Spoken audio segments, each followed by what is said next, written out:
Geef mij een teken van leven. Vertel me hoe de sterren staan. Nu 30 jaren later in jullie muzikaal bestaan. Else Greens voorbij. Siep, Sietse, Kees, Peter en Nico. Vertel het dus, vertel het mij. Want de contouren in het laan vervagen in de mist. Maar in het hart van mijn gevoel ben ik je nooit vergeten. Dat wil ik laten weten. Vanaf het allereerste uur, 1985, als ik mij niet heb vergist.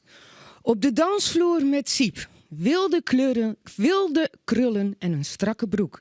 Dansend en springend met zijn allereerste publiek.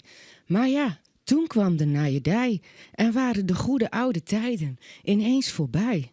Later nog kregen we woorden zonder woorden en lazen elkaars ergernissen, die er gelukkig voor zorgden dat ik in de liefde me niet steeds opnieuw hoefde te vergissen. Ja, ik moet het even kwijt. De kast hielp mij door mijn puberteit.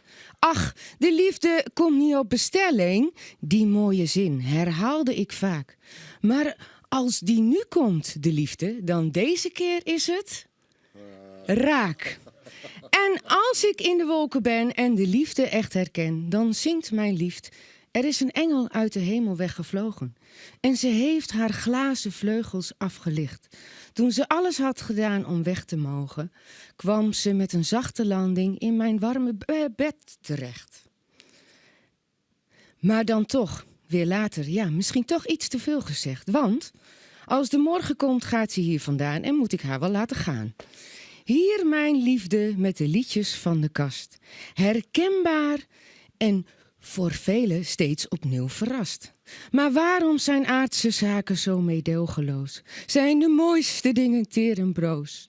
Ik blijf erin geloven dat er ooit op een dag een nieuwe tijd begint. Je hebt de hemel verdiend.